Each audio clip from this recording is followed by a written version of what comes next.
Hey guys, I want to talk about this Dodge Challenger just for a moment here. So the other day, I had to do another little repair on it. Had to put an upper radiator hose on it because it had just a little bit of a leak.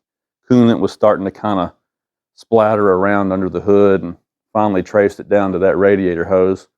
$15 repair wasn't a big deal. Thankfully, that seems to have cured it. I got some video of that I'll append to the end of this clip here. But anyway, it got me to thinking about this car. For years and years, Dodge, uh, Ram, all the Chrysler brands kind of had a bad reputation. People like to stand around and talk trash about them and run them into the ground. People refer to them as junk a lot of the time and all that. But honestly, and I'm not just saying this, in all seriousness, this car right here has been fantastic. You guys know, you've been watching my channel for a while. I've had a lot of Ram pickup trucks. I've had a lot of Jeeps. The Chrysler branded vehicles that I've had have all been the best ones that I've ever had. I think I was counting the other day, I'm up to like 30 different vehicles that have been in my driveway over the last 25 years.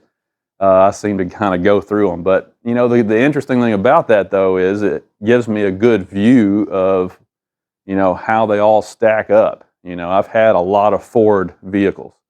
I've had a lot of GM vehicles, Rams, Jeeps, Dodges. I've had Toyotas. I've had Nissans, so, having firsthand experience with all of the major brands has kind of taught me who makes good stuff and who doesn't.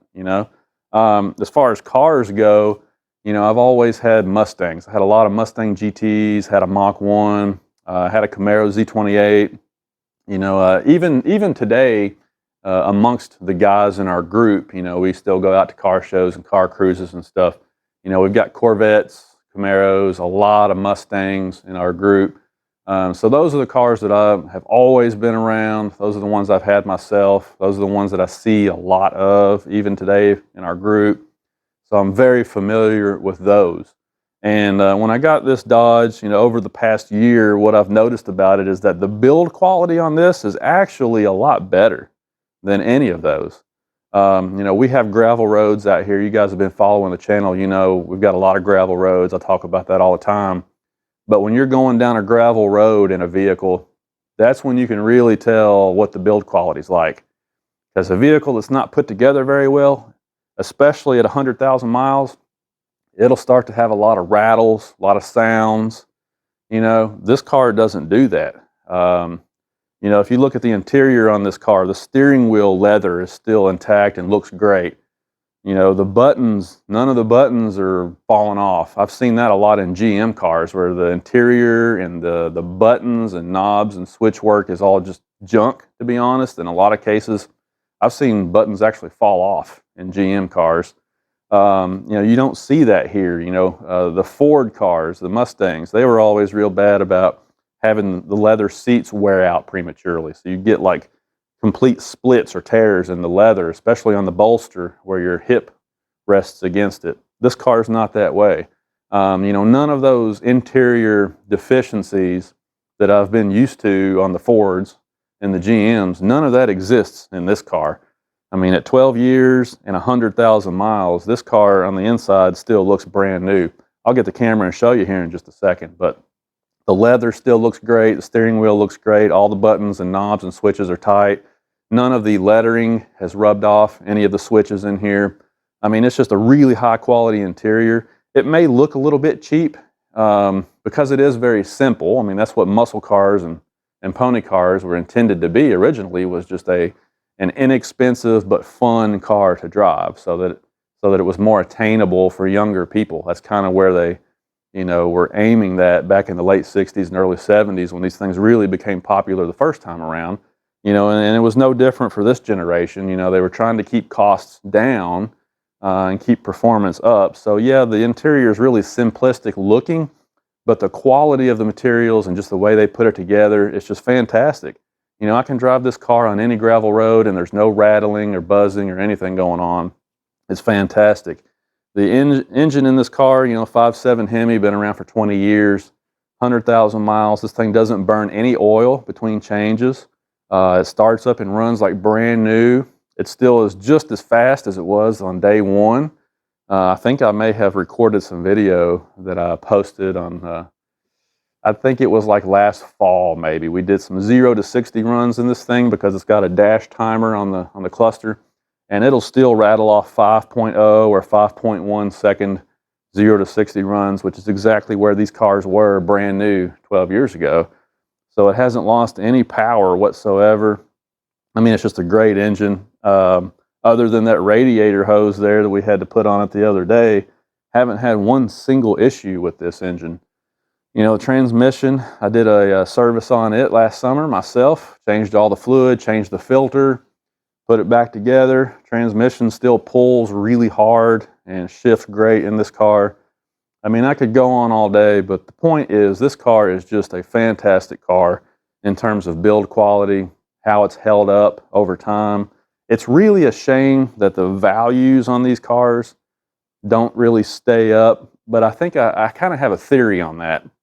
You know, with the Mustang, the 5-liter V8's the only V8 that they put in those cars. With the Camaros, you know, now the 6.2, the only V8 they put in those. I mean, sure, they had some like upper end special editions, but you know what I'm saying. Like your Mustang GTs, your typical Mustangs and Camaros, basically there's one V8 to pick from. Whereas on the Challenger, they had the 5.7s, they did the 6.1s for a while, they did 6.4s, and that was, you know, 3 different V8s right there, and that's before the Hellcat. You get into the Hellcats, and of course you got the supercharged 6.2s and so on and so forth. So there's a lot of V8s to pick from, and I think that's the reason why the 5.7s, being the base model, they don't really hold their value on paper so well, which is really a shame because it's a great engine and it does make a lot of torque. And these cars overall are just really good cars.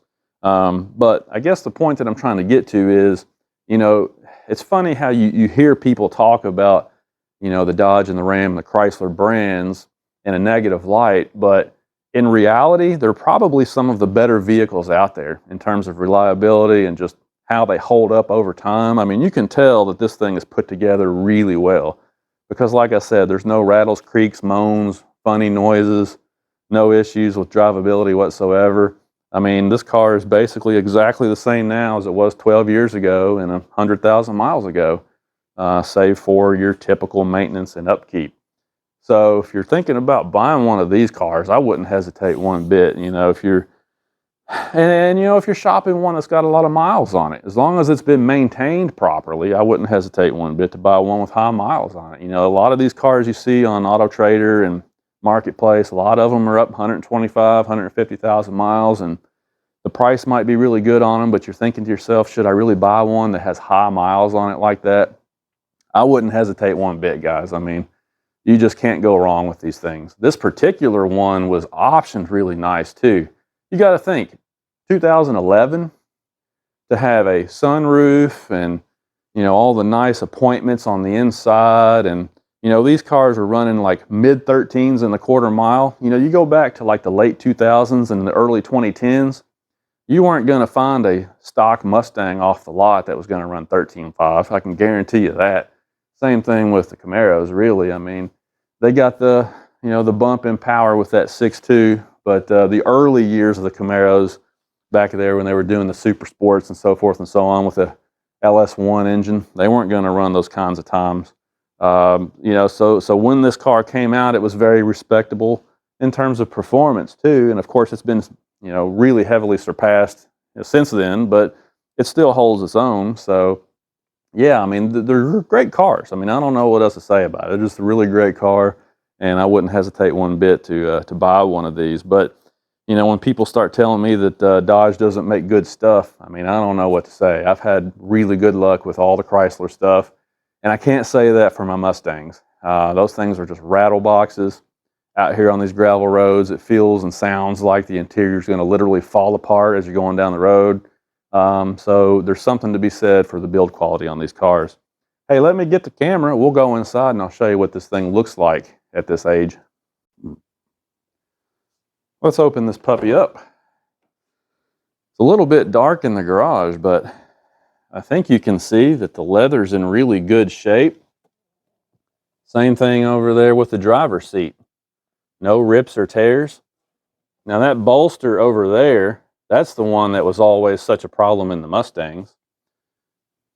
This is what I was talking about with the simplicity of the interior. I mean, obviously there's nothing super flashy going on here, but that kind of gives it the old school look. I mean, if you go back and look at the old cars from 45, 50 years ago, this is kind of the theme that they were going with, you know?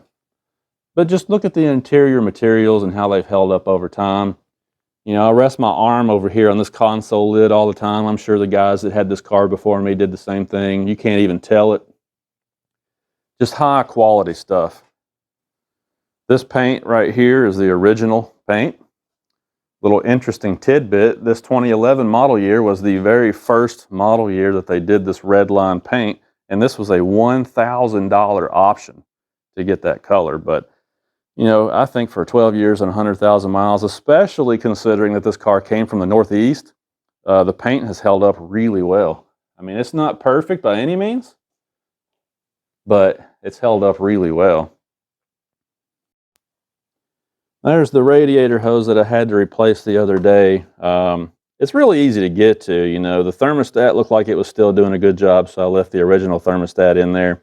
So, you know, you just got one of them clamps on there you can just squeeze off with the tool, and this radiator hose right here is usually in stock at the auto parts stores around here. But on the other end down here that connects to the radiator, it was kind of weeping out of there. And, you know, I guess sometimes the hoses just fail. You wouldn't think something as simple as a hose would be the source of your coolant leak, but sometimes it can be that simple. And in this case, that seemed to be what was going on. It was leaking from down in there. Camera's not going to see it because that clamp is actually back up under there. But it was just leaking a little bit, so that when the radiator fan kicked on, it was spraying that coolant up onto here and everything and making a mess. I still need to get in here and do a little more cleaning, but that was a quick fix. Like I said, this windshield washer fluid bottle, the pump is way down in there. And when I replaced that, you know, I think I did a video on that. I just went through the wheel well, was the easiest way to get to that. But that's really the only repairs I've done to this thing. When I got it, I did do a tune-up on it. So my dad and I, we put spark plugs in it and just kind of tuned it up a little bit, checked everything out. But other than that, I've had zero trouble with this Hemi V8. I really think that if you ran a good 5W30, they do make some 0W30s out there, but the main thing, in my opinion, is the hot number, the hot viscosity number. You know, you can see this calls for 5W20, but I always put 5W30 in here. Do the same thing on my truck, and I have zero ticking, no noises, no issues. I think if you run a good full synthetic 5W30, these engines are capable of 250,000 miles easily. Now, when I did that upper radiator hose, I had to buy some HOAT coolant, H-O-A-T, that's hybrid organic acid technology, I believe is what that stands for.